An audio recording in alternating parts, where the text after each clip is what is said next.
Bienvenidos a Mundo Aduanero, este espacio del área de Derecho de la Universidad Andina Simón Bolívar y el Instituto Ecuatoriano de Derecho Aduanero.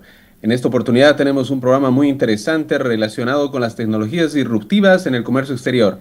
Y para ello damos en principio la bienvenida a nuestra colega Fernanda, quien va a presentar al invitado el día de hoy.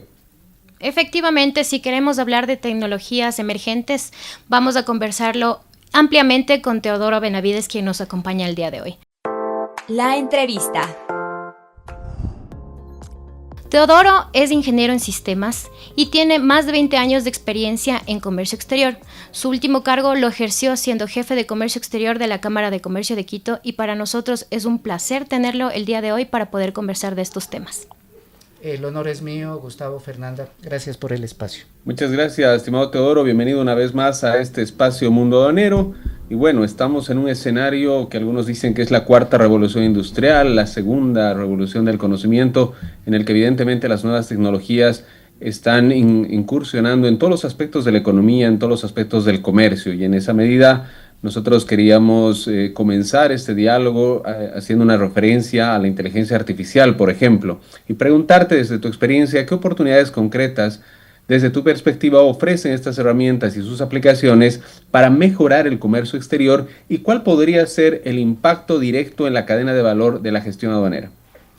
Perfecto. Gustavo menciona un acontecimiento muy importante que es la cuarta revolución industrial y precisamente este tipo de revoluciones, de cambios que vienen acompañados justamente de un fuerte componente de innovación o de transformación en la sociedad es lo que estamos volviendo a vivir y por eso creo que es difícil darle una etiqueta, un atributo a lo que estamos viviendo gracias a este tipo de tecnologías disruptivas. Definitivamente herramientas como la inteligencia artificial ha causado un gran revuelo en todo nivel y definitivamente esperamos, creo que estamos todavía muy expectantes a saber cómo realmente podemos nosotros aprovechar oportunidades en la gestión aduanera. Escuchamos a diario de todo, ¿no? Escuchamos que hasta la clasificación arancelaria podría ser una de las ramas del comercio exterior en las cuales podríamos utilizar inteligencia artificial. Hemos escuchado también de ya la digitalización o hacer documentos electrónicos nacidos como tal, pero que les hace falta otro tipo de garantías utilizando y aplicando, por ejemplo, blockchain, que es otra de las tecnologías disruptivas que nos darían muchísima seguridad, inclusive a nivel jurídico en cuanto al reconocimiento de documentos. Entonces creo que aquí oportunidades hay muchísimas y depende de el eslabón de la cadena de valor que estemos participando. Podemos encontrarnos ahí, por ejemplo, a nivel de la gestión aduanera, definitivamente el perfilamiento de riesgo, la aplicación justamente de alertas de valor o hasta la misma seguridad que podemos tener nosotros con el escaneo de imágenes o la visión a través de inteligencia artificial de las imágenes de un área controlada puede darnos ya unos avances muy importantes. De ahí a nivel de los actores como tal creo que tenemos un espacio muy importante para aprovechar en la eficiencia del rol que estamos cumpliendo hoy por hoy. Creo y considero personalmente que también alrededor de estas tecnologías hay como que mucho humo, ¿no es cierto? Hay mucho humo. Se habla, por ejemplo, de temas de automatización con inteligencia artificial, correcto, pero no en el ámbito que debería darse para los profesionales del comercio exterior. Entonces, ¿cómo automatizo a un agente de aduanas en su tarea, en su día a día? Es la pregunta que tenemos que hacer. ¿Cómo la aduana o las demás entidades de control van a participar de este cambio, de este desarrollo tecnológico para cumplir las funciones para las cuales están previstas, ¿no es cierto?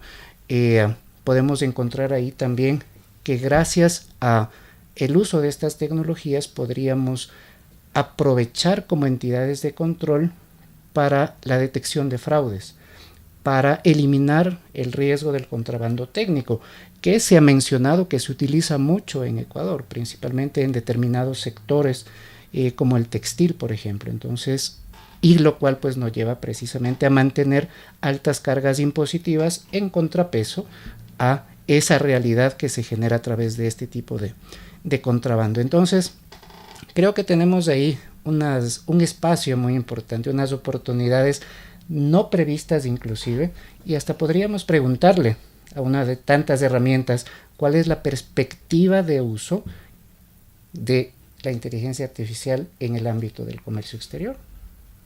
Acabas de comentar algo que me nace la reflexión, porque es un tema que siempre se plasmó y se discutió mucho, y te lo quiero comentar para que nos puedas explicar. Primero, muchos de nosotros, inclusive los que estamos en comercio exterior, no conocemos de los temas de tecnología disruptiva o emergente, pero recuerdo mucho que se hablaba de utilizar el blockchain, ¿no es cierto?, la tecnología o la iniciativa blockchain, que sí quisiera que nos expliques qué significaría eso, pero con los documentos de transporte. Correcto. Para evitar que estos sigan siendo utilizados de manera demasiado física, digámoslo así, o solo se queden en una mera documentación. Correcto. Y empiece a haber un ecosistema tecnológico en el que se vaya distribuyendo la información para que lo que suceda en la China hasta que venga el producto en Ecuador, y Ecuador lo conozca con anticipación a través de blockchain. ¿Eso es posible? Es posible desde que se creó la propia tecnología blockchain o cadena de bloques. Pero al igual que la competitividad, yo no he encontrado a veces que se pueda explicar de manera sencilla, con legos prácticamente. Y eso es lo que le hace de difícil adopción, porque no sé qué hace, qué significa, porque precisamente también se relega a un tema de entendimiento muy técnico, y uno dice, y bueno, a mí cómo me beneficia eso si estoy en el ámbito jurídico. Un contrato inteligente, un smart contract, que no es tan inteligente, realmente es una automatización de pasos. La tecnología blockchain lo que va haciendo es, si este elemento de aquí nace desde Teodoro y tiene que llegar a Fernanda atravesando diferentes etapas, lo que va a ir haciendo es colocando la información pertinente a cada una de esas etapas. Entonces coloco en este primer plano información número 1, y eso se asegura a través de claves criptográficas de que sea invulnerable. En el siguiente paso intermedio, la persona, digamos, que autoriza ese documento o ese elemento que estoy sometiéndole a la cadena de bloques, hace lo suyo sin alterar la integridad de lo que ya tenía, y a la par le deja su marca, su huella digital de lo que hizo, y nuevamente se vuelve a encriptar para que no pueda alterarse. Y finalmente, cuando llega a Fernanda también dice, ok, este es un documento válido, no ha sido alterado, y podemos tener a nivel de trazabilidad todo lo que pasó con ese documento. Ergo, con el documento de transporte, imagínate las posibilidades que tenemos. El detalle realmente está en el reconocimiento y la adopción del BL electrónico como un instrumento legal, que sea reconocido legalmente para las transacciones, puesto que si el documento de transporte tiene ese carácter de ser un contrato de transporte, una prueba de propiedad inclusive en algunos casos, entonces tengo que legalmente garantizar que ese fin jurídico se mantenga intacto, trazable, auténtico a través de la tecnología. Y para llegar a eso, pues se necesita la integración de todos los actores. Claro, las navieras incluso, ¿no? Que hablamos inclusive muchas veces que están en todas partes y a la final no están reguladas por ninguno, ¿no? Correcto. Se hace difícil esta tarea. Pero miro que sí se reducirían mucho los errores, sobre todo cuando los embarques están mal realizados o hay cruce de contenedores, etcétera. Correcto. Beneficiaría mucho inclusive como una garantía del importador de saber que lo que está viniendo es lo que efectivamente pidió, y un sinfín de cosas, ¿no? Para SENAE también, claro. En este caso. Entre sí no. ¿Por qué? El documento electrónico te va a garantizar lo que ahí dentro está, pero es probable que no garantice que ya en la parte humana, es por eso que siempre decimos, las tecnologías disruptivas requieren todavía de un factor humano que parte ya del deber ser número 1 y de ese tema holístico de cada persona. Si yo pongo de mala fe algo en un documento con blockchain, no me sirve de nada la tecnología porque ya fue con esa mala fe. No identifica esa mala fe. Correcto. Entonces podemos dar seguridad jurídica gracias a la trazabilidad de que yo pedí estas condiciones en el producto, pero físicamente no las tengo o no las recibo, ahí es donde entonces entra la magia de estos documentos electrónicos. Perfecto, muy bien explicado. Ahora sí te voy a comentar algo que queremos conversar contigo y es sobre estas aduanas inteligentes, ¿no? Muchas veces se habla ya de las Smart Customs y que pueden intercambiar información en tiempo real, que para los análisis y los perfiladores de riesgo utiliza inteligencia artificial, que ya no controla de manera intrusiva, sino que lo hace a través de otros medios como los escáneres o cualquier tipo de digitalización que permita no alterar la naturaleza ni la situación de la mercancía, ¿no? En este caso, puntualmente para el Ecuador, ¿cómo miras tú que podemos lanzarnos a ese espacio ya, a ese crecimiento que sería aduanas inteligentes? ¿Qué hace falta en el Ecuador para que eso pueda suceder? Nos hace falta mucho, creo que una introspección muy concienzuda, nos falta todavía mucho, pero sobre todo definir una hoja de ruta comprometida, al menos a un mediano y largo plazo. Nuestra forma de gobiernos ha hecho que todo lo que se planifique se haga para esos 2, 3 o 4 años como máximo, y no hemos visto más allá. Entonces, si tenemos primero una visión clara, una planificación estratégica que nos permita llegar a un entendimiento de lo que sería una futura aduana inteligente, sería el primer paso, tener nuestro plano trazado del paso a paso. Pero más allá de eso, creo que también hablar de aduanas inteligentes es emocionarse mucho de todo lo que se puede hacer. Y si nosotros traemos a un ejemplo de la vida real, imaginémonos el volumen, el movimiento y la cantidad de transacciones electrónicas que puede tener las aduanas de China. Claro. ¿Cómo manejas ese volumen de información, la transaccionalidad, para que no nos digan como en el banco no hay sistema, para garantizar el flujo, para reconocer precisamente todos estos errores que pueden ser de buena, de mala fe, o los intentos de defraudación fiscal? Entonces creo que podemos ver como uno de los ejemplos más claros a las aduanas del sudeste asiático: China, Corea del Sur, Japón, que tienen ya desde hace varios años sus aduanas inteligentes, y han ido, por ejemplo, en el caso de Corea del Sur, invirtió en el talento humano del personal de aduanas desde 2017, con miras a 2021 comenzar a implementar temas de inteligencia artificial. ¿Y por qué traigo a colación Corea del Sur? Porque fue nuestro proveedor de Equapaz. Pero nosotros nos quedamos pues en la era de Windows 95 prácticamente. Claro, el Equapaz es del año 2010 tal vez, 11 con toda implementación. 2010 y 11, 12 ya la puesta en marcha entera, pero... Entonces siempre decíamos algo icónico, ¿no? Un chiste para como aliviar también las tensiones.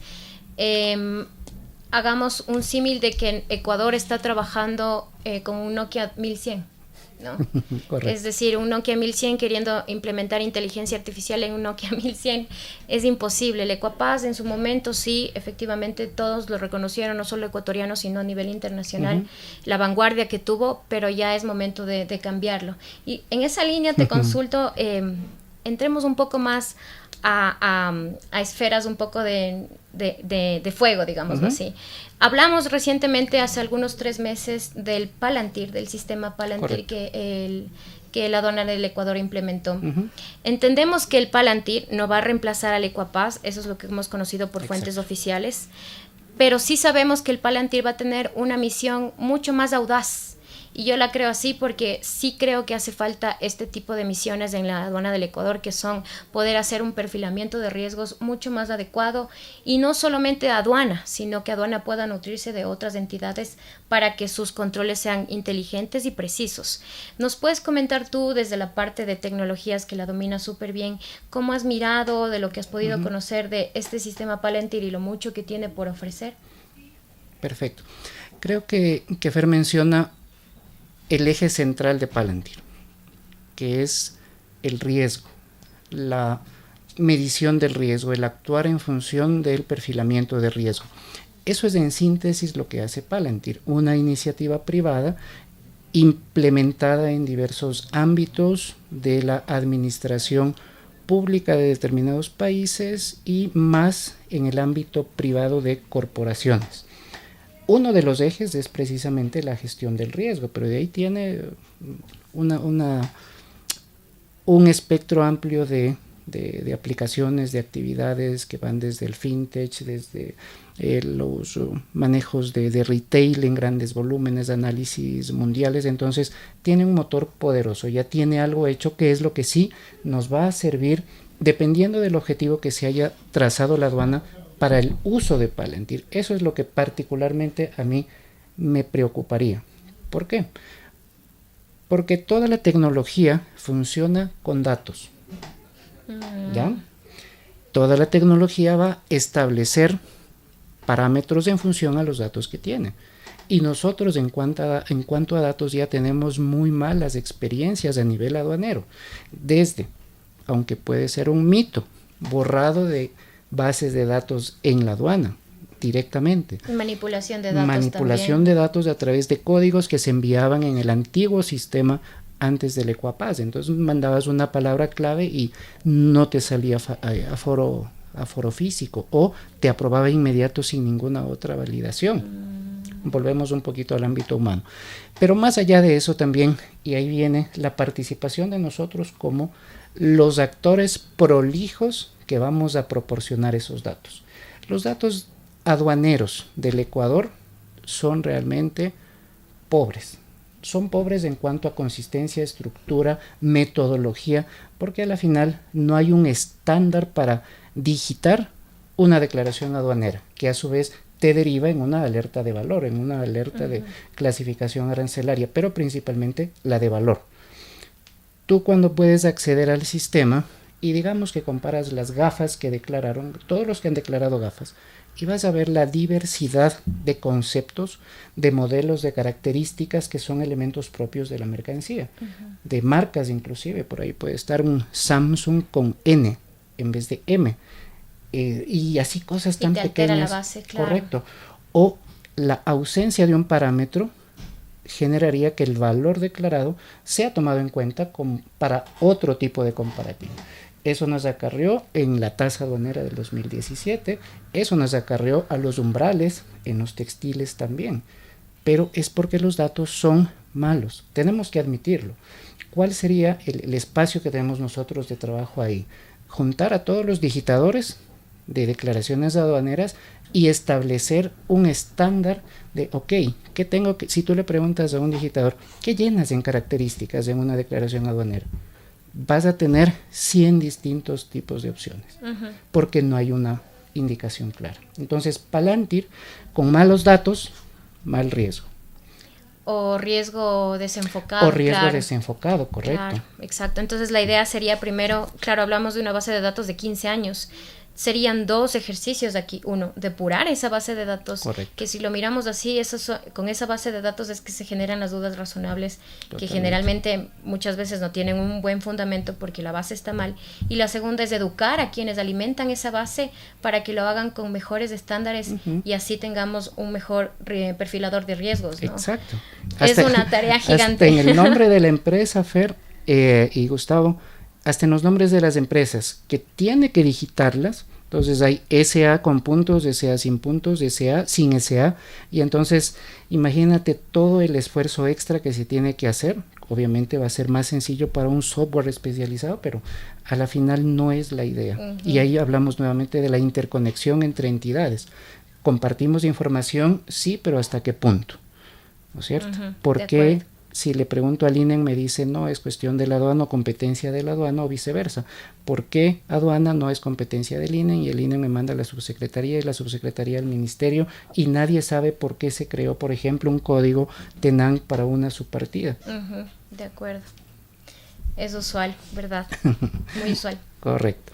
Eso entonces, como para cerrar un poco el tema de las aduanas inteligentes, creo que aquí la clave, y por ahí justo por eso me traje la ayuda a memoria, había un dato interesante, por ejemplo, en China, utilizando ya todas estas herramientas de automatización e inteligencia artificial, aunque representó el 4.3% del perfilamiento y selectividad, la tasa de incautación fue 7% superior a la de selectividad manual.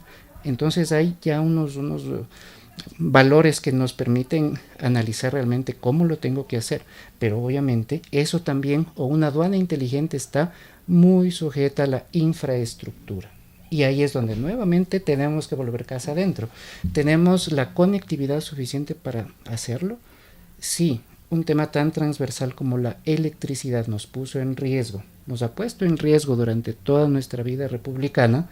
¿Qué hemos hecho para cambiar eso? Entonces, volvemos a reflexionar que no es la tecnología, sino la persona que tiene que mantener su deber ser, cumplir con su rol de funcionario público, dotar a futuro de lo que podría pasarnos para prevenir lo que hemos vivido. Entonces, sin electricidad no hay Ecuapaz, no hay inteligencia artificial, no hay nada. Sin conectividad, y mientras estemos divididos entre redes 3G, 4G en Ecuador, y mientras China ya tiene 5G ampliamente desplegada y pensando ya en 6G, que es lo que necesitamos para una aduana inteligente. Sin eso, pues volveremos a ese sentido aspiracional y propagandístico al que hemos estado acostumbrados. Gracias, Teo, por la explicación.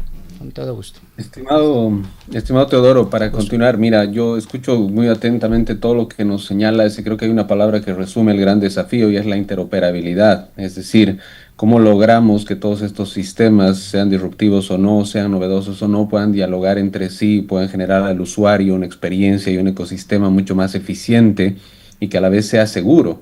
Y esta interoperabilidad, que es la que nos falta y que seguramente es uno de los grandes desafíos que trae la implementación de estos sistemas, un poco nos trae también a la mente este gran desafío que tiene la aduana desde el inicio de sus actividades, cómo asegurar de alguna manera u optimizar la facilitación del comercio y actuar de esta manera, cumplir esa función, y al mismo tiempo como la aduana puede seguir garantizando la seguridad en sus operaciones, tanto para tener mayor eficiencia, digamos, en la gestión aduanera propiamente dicha, como también para evitar el cometimiento de actividades ilícitas. Y este gran desafío evidentemente puede ser encarado desde también las tecnologías disruptivas, que no dejan de ser un instrumento. Tú bien señalabas, no necesariamente se trata de la tecnología como tal, sino de cómo la podemos implementar, de qué manera podemos capacitar a las personas para utilizarla, y un poco este sentido que tú le das a la infraestructura, que yo quería hacer un símil, digamos, con el hardware y el software, ¿no? Nosotros, digamos, a nivel de los países de la Comunidad Andina, tenemos todavía algunas deficiencias en cuanto al hardware. Me refiero a la infraestructura física, por ejemplo, a nivel de las aduanas, infraestructura física a nivel de los transportes, de la propia logística, y tenemos a día de hoy también algunas deficiencias en cuanto a la infraestructura tecnológica. Y claro, cuando nosotros nos comparamos con, digamos, estas aduanas que tú señalabas del sudeste asiático, pues estamos muy lejos todavía de estar frente a estos sistemas automatizados. Creo que el megapuerto de Chancay, que se inauguró hace poco menos de un año en el Perú, es el primer megapuerto además privado en Sudamérica que tiene toda la operación automatizada y que seguramente va a traer también grandes desafíos en cuanto a la competitividad que puedan tener otros puertos y en cuanto a la posibilidad que tengan también de tener una interoperabilidad. Entonces, yo veo aquí que tenemos dos grandes desafíos. Por una parte, digamos, cómo mejoramos la infraestructura, no solo física, sino de plataforma tecnológica. Y por otra parte, desde lo que sería el software, cómo mejoramos, digamos, los procedimientos, la legislación, para tener, por una parte, interoperabilidad desde lo técnico y que puedan dialogar estos sistemas y que verdaderamente podamos dejar de tener este Nokia 1100 que decía Fer y poder tener, digamos, un software que nos permita generar esta interoperabilidad mucho más eficiente. Pero por otra parte, cómo generamos también un marco normativo que permita que la utilización de estos sistemas, la utilización de esta infraestructura pueda generar seguridad jurídica y al final del día le pueda dar al usuario, al importador, a los operadores económicos, la garantía de que las operaciones van a ser mucho más céleres, más eficientes y al final del día más seguras. Y en esa medida, digamos, en este contexto, yo quería preguntarte, digamos, desde tu perspectiva, ¿qué es lo que se está negociando a día de hoy en los tratados internacionales sobre los temas de tecnologías disruptivas, sobre los temas de implementación de mecanismos de inteligencia artificial, sobre el tema de la trazabilidad con el tema de blockchain? digamos, sabemos que estamos en un gran desafío porque el sistema multilateral de comercio está siendo cuestionado, porque evidentemente algunos acuerdos comerciales se están renegociando. Entonces, ¿cómo ves tú que podemos, desde el derecho internacional, desde los tratados internacionales, generar una plataforma jurídica que nos permita de alguna manera, digamos, implementar esta tecnología disruptiva en nuestras operaciones? ¿O qué es lo que tú estás viendo que se está negociando? Es decir, ¿qué está sucediendo en las negociaciones comerciales internacionales sobre estos temas? Sí, Gustavo, creo que ese análisis muy objetivo, muy concreto, nos brinda un panorama súper certero de lo que estamos pasando. Yo le añadiría que Ecuador es un país que consume tecnología en vez de crearla. Entonces, cuando tú mencionabas qué podemos hacer, creo que ahí está precisamente la oportunidad y la respuesta. Deberíamos poder trabajar en conjunto con la academia, precisamente, con la empresa privada y una política, una guía, una participación pública que permita, por ejemplo, que los alumnos que están estudiando, cursando carreras relacionadas con la tecnología, puedan ser los futuros desarrolladores de aquello que nos está haciendo falta. Creo que jamás nadie se ha propuesto un proyecto de decir, ok, Ecuapaz está por morir, y si nosotros como país desarrollamos lo nuestro, sería un espacio muy interesante. Creo que lamentablemente estamos contra el tiempo, pero eso es lo que debemos hacer para juntarnos las voluntades que sí queremos, los que saben, los que tienen aprovechar los espacios o los beneficios de una zona franca orientada hacia lo tecnológico, como ahora ya se está anunciando en Cuenca. De tal forma que seamos los desarrolladores de eso que no tenemos, pero que también esté adaptado justamente a nuestra realidad, a lo que tenemos de infraestructura, a la interoperatividad, a la disponibilidad tecnológica. Entonces, pasar de ser consumidores de lo que ya está hecho, que no está mal, pero si no aprendemos a hacer, somos muy dependientes de las cosas. Es algo que aprendí también en las aulas. O sea, es mejor hacer que tomar algo hecho. O si algo ya está hecho, pues también abrir esa oportunidad de mejora. Por el otro lado, considero que precisamente ya las iniciativas desde el punto de vista del marco jurídico están ya planteadas, están hechas, están dadas desde hace varias décadas atrás inclusive. Hablemos de la OMA, por ejemplo. La OMA tiene o puso a disposición de las aduanas miembros los formatos para el intercambio electrónico de datos entre aduanas. Y en ese estándar se basan muchos sistemas aduaneros, lo que nos garantiza ya esa comunicación directa entre diferentes soluciones y herramientas aduaneras. Número 1. Número 2, también justamente mencionábamos un poquito de el órgano multilateral más cuestionado en los últimos meses. El acuerdo de facilitación de la OMC incluye y promueve también la adopción de las tecnologías en la facilitación del comercio exterior, y tenemos que irnos hacia allá también. Es decir, hay marcos jurídicos en los que evidentemente la participación de profesionales que me imagino que son así como ustedes, porque tienen una visión mucho más integral, una visión de servir al país, de servir a quienes van a ser beneficiados con ese tipo de política. Entonces creo que ahí tenemos ya un componente bastante interesante. Fer comentaba hace un momento el tema de la interconexión a nivel de la comunidad andina, y cuando yo me tuve que referir al estudio de la comunidad andina, porque recuerden, yo no estudié comercio exterior formalmente, pero para poder ubicarme y llegar hasta donde esté, tuve que también tras bastidores entender aquello que no pude comprender. Y cuando estudiaba la comunidad andina vi que era el mejor ejemplo de integración aduanera que podríamos tener, pero que se dejó ganar ventaja. Y en ese aspecto, por ejemplo, podríamos aprovechar como bloque andino, como bloque de países o como región, ya tecnologías que se han venido desarrollando. El proyecto Cadena no sé si ustedes han escuchado un poquito, utiliza precisamente blockchain para lograr que la comunicación de los operadores económicos autorizados, las empresas calificadas y sus aduanas, pueda tener ya ese reconocimiento de los beneficios y de que es un operador confiable. Pero lamentablemente pues siempre depende de la voluntad política, técnica o de la persona que esté en turno a cargo de esa entidad.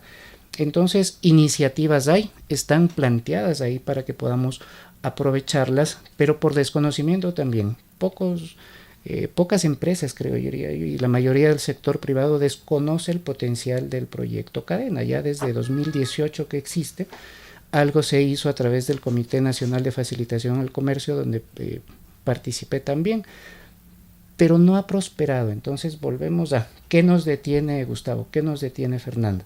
Nos detiene varios aspectos. No estamos aquí para diagnosticar, pero entonces si algo nos detiene, comencemos a crear, comencemos a participar, a integrarnos para que tengamos esos marcos jurídicos apropiados. Hoy por hoy veíamos la discusión del proyecto de ley de inteligencia artificial.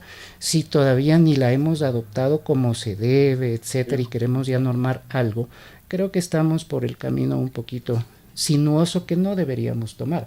Más bien, ahí llamo a destacar, por ejemplo, algunas palabras que han provenido de la Superintendencia de Protección de Datos, que han manejado de una forma muy, muy profesional y a la altura, creo yo, de las grandes regulaciones de otros países, todos los temas de privacidad y de pronunciamientos jurídicos respecto a las consultas que tienen. Para mí es una entidad pequeña, pero muy alineada a lo que quisiéramos, con cuerpos normativos robustos, claros, transparentes, alineados y que tienen que ver con todo el tema tecnológico. Entonces, dentro de todo eso que hemos observado, creo que también hay que destacar lo que se está haciendo bien. Sí, efectivamente, también consideramos que existe un gran reto para los países de la comunidad andina, pero sobre todo creo que el reto principal es tener la voluntad de los estados, ¿no? De restarle un poquito más de soberanía que cada uno tiene para un fin común, que en este caso sería poder hablar, por ejemplo, como lo comentábamos antes, inclusive de que iniciemos con el podcast, la iniciativa de poder tener una aduana única digital a nivel comunidad andina, como ya hemos visto ejemplos en la comunidad, en la Unión Europea, y que han sido sumamente buenos para efectos de control, de facilitación e inclusive de recaudación. Okay. Entonces, el primer paso, aparte del tema de voluntades también, es poder contar también con los elementos importantes que serían el talento humano para poder hacerlo y los recursos económicos. Sí son temas que se tienen que empezar a adoptar y analizar en el seno de la comunidad andina porque servirían mucho para todos. Ahora te voy a hacer una pregunta que muchos nos cuestionamos y que esto ya se aparta mucho de la institucionalización del comercio exterior, sino más bien viene de la preocupación de la parte operativa. Me refiero principalmente a los agentes de aduana, a los propios abogados, a los jefes de los departamentos de comercio exterior de las diferentes empresas o inclusive a los operadores logísticos. ¿Podemos mirar a la inteligencia artificial como una amenaza para que estos trabajos dejen de existir, los importadores y exportadores dejen de necesitar de nosotros porque ya van a tener una inteligencia artificial que podría suplir nuestra labor? ¿O tú crees que en realidad vienen a complementar el labor que nosotros estamos haciendo? Esa es la gran pregunta, creo, filosófica de esta tecnología. Y como decíamos también al principio, lamentablemente, gracias a todos estos discursos vacíos, llenos de humo, que más bien tratan de venderte algo y no de promover el uso de las herramientas, se genera esta incertidumbre, ¿verdad? Hay empresas que han despedido el 80% de su plantilla en otros países, pero que tienen que volver a contratarlas porque la IA no fue lo que esperaban. Entonces hay un retroceso también sobre esas decisiones. Lo lograron al principio, pero el nivel de efectividad no fue el esperado.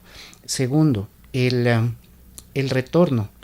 El retorno de la inversión tampoco ha sido el que se espera. Los últimos estudios privados también muestran que a pesar de haber adoptado tecnologías como la inteligencia artificial, el retorno de esa inversión no ha mejorado sus ganancias, no ha disminuido sus tiempos. Es decir, seguimos todavía en ese limbo de cómo puedo yo mejorar lo que estoy haciendo con este tipo de tecnologías. Y ahí pues es una ventaja estar de este lado del mundo, de Ecuador, porque todavía confiamos más en el proceso manual. Así que todavía va a faltar un tiempo considerable para que podamos ver alguno de estos roles desaparecer o ser sustituidos por una herramienta de inteligencia artificial. Pero vuelvo los ojos a China. En China obviamente hay procesos, esa es la clave. Hay procesos que están ya siendo reemplazados por inteligencia artificial. Entonces lo que va a reemplazarse son los procesos. Y ahí es donde me ayuda a mí en el rol que esté desempeñando. Si soy un agente de aduana y uno de mis procesos es repetitivo, uno de mis procesos es podría automatizarse. Ahí es donde podría entrar justamente la herramienta adecuada, investigada, adoptada y que reemplace el proceso, pero que cuente siempre con esa supervisión humana. Todavía no estamos en la era de confiar al 100% en el resultado. Podemos encontrar ejemplos, un sinnúmero de ejemplos en que tanto la precisión como el sesgo que tiene el modelo de datos que genera la respuesta de mi herramienta de inteligencia artificial es lo que me puede llevar a la hecatombe. Veía una noticia en la que a una inteligencia artificial que no pudo hacer un reto de programación comenzó a escribir solita: no valgo para nada, soy malo, de la nada. Y entonces, como la persona que la utilizó le dejó ahí: oye, dame haciendo esta programación, no, revísame este código de programación, pero la IA se bugueó. Entonces, ¿a qué nos enfrentamos? Todavía falta mucho por hacer, mi querida Fer. Entonces, el escenario que creo que podemos aquí nosotros es ese: transmitir seguridad, tranquilidad, pero sí un llamado a que aumentemos nuestro nivel de proficiencia en el uso de la herramienta que sea de nuestro gusto. Ahora, gracias a esta competencia, pero abismal, claro, entre exacto, uno y otro, vertiginosa que DeepSeek, saca la una. ChatGPT, tienes, ¿no? Gemini, exacto, todo. Entre las más grandes, pero ahí hay otras que te quedas. Y tenemos que aprovechar justamente esa competencia, porque nos están dando grandes beneficios a nosotros y nuestra labor es esa. En todos los procesos que yo hago, ¿cómo y dónde me va a ayudar la inteligencia artificial? Ejemplo, clasificación arancelaria. Es uno, justamente creo, así va. de los sueños más grandes, creo, de cualquier profesional de comercio exterior. Te comento que yo en los temas de clasificación, cuando tengo que analizarlos, ya estoy utilizando inteligencia artificial, ¿no?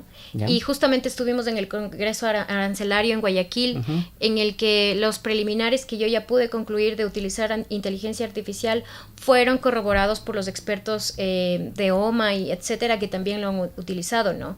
La herramienta sirve en algunos casos, pero en la mayoría no, porque el criterio de un clasificador en realidad sigue siendo mucho mejor que el que hace la inteligencia artificial. Exacto. Entonces, cuando yo hago una clasificación, ya tengo determinada cuál es la subpartida, voy a mirar qué dice el chat GPT, en este caso cualquiera, Gemini, lo que utilicemos, y no me da una respuesta exacta. No llega aún a suplir el conocimiento que uno tiene durante la trayectoria que ha manejado, ¿no? Entonces, ahí es como menciono, yo creo que esto me sirve para procesos, pero no para criterios aún. No, todavía no.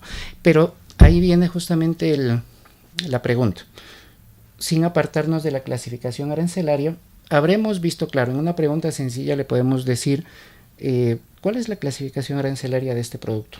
Es probable que atine, porque ese es el núcleo de una herramienta de inteligencia artificial, la probabilidad. Entonces no piensa, eso es lo que debemos descartar del imaginario como usuarios. La IA no piensa.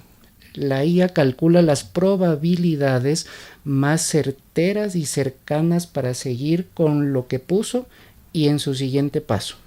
Puso y siguiente paso. ¿sí? Y de ahí nacen los famosos tokens, las actividades que vas haciendo, pero basado en la probabilidad. Entonces, si conversas, es una probabilidad porque en su base de conocimientos, que no es especializada en clasificación arancelaria, por ahí hay varias fuentes, Wikipedia, el portal de aduana X y Z, y entonces comienza y arma las probabilidades y dice, esta es Fernanda, Fernanda se queda conforme a eso, pero efectivamente el criterio no tiene. Pero, ¿cuándo o cómo podría funcionar?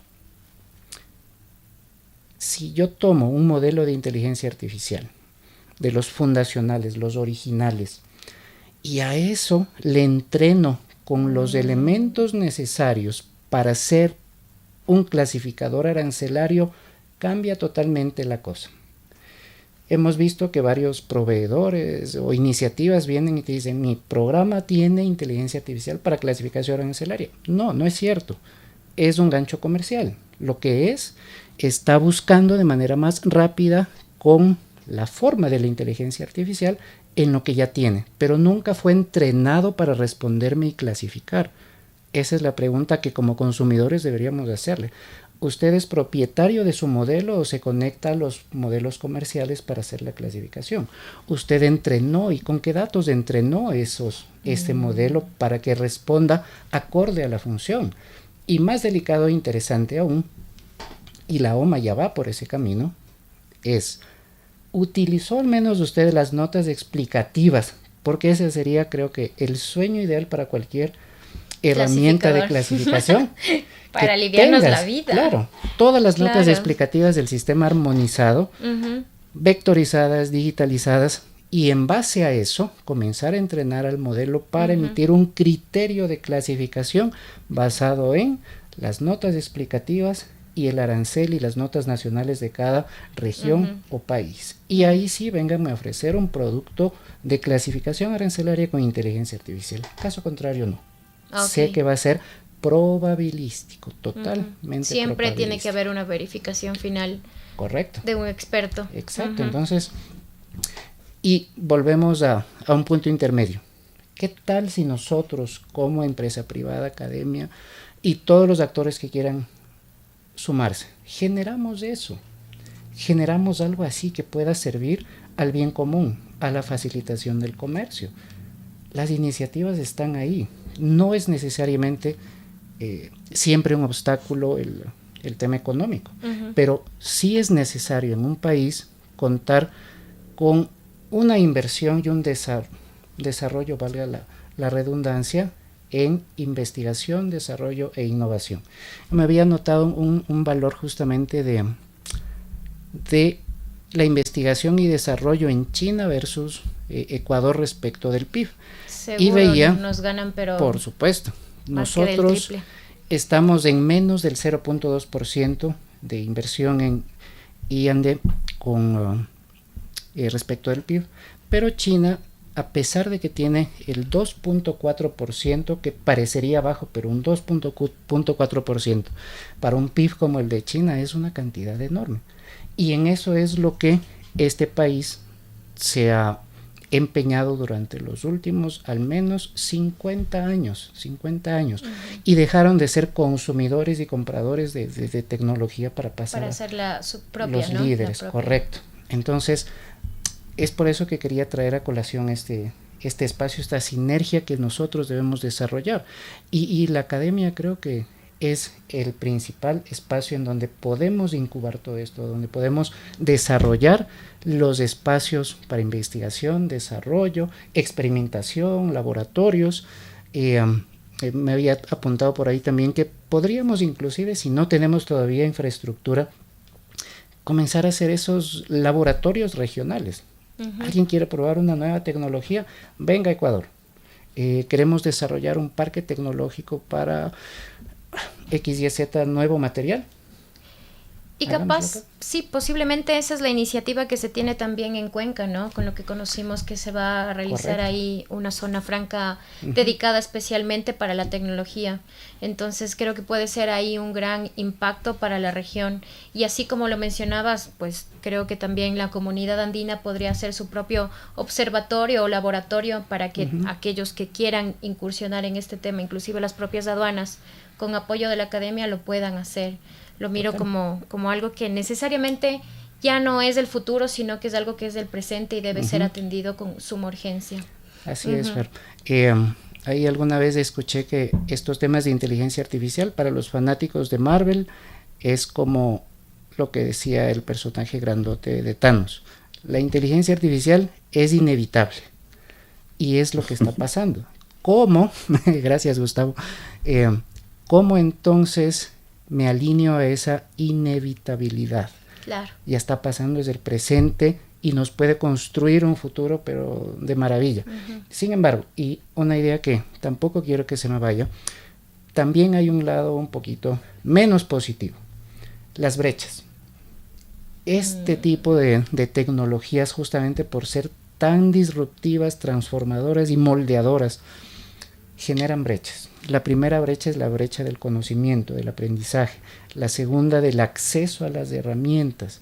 Entonces sí, si bien es cierto, tenemos herramientas gratuitas, entre comillas, el nivel de alfabetización digital que puede tener un emprendimiento, un emprendedor, una zona rural donde estos temas todavía no se tratan, va a ser ese principal obstáculo. Y mientras yo en la ciudad tengo el parque tecnológico, tengo las herramientas de inteligencia artificial disponibles para X, Y, Z objetivos, esas brechas se siguen agrandando. Y mientras más rápido se está desarrollando esta tecnología como la IA, esa brecha se sigue haciendo mucho más grande, más aún la brecha país, al ver, como mencionaba Gustavo, esa deficiente infraestructura que podemos llegar a tener. Y la interoperabilidad, ¿no? Y la interoperabilidad. Si es que queremos hablar de esto, como decíamos, de las aduanas únicas digitales, necesariamente creo que también lo había manifestado la comunidad andina y algunos estudios paralelos,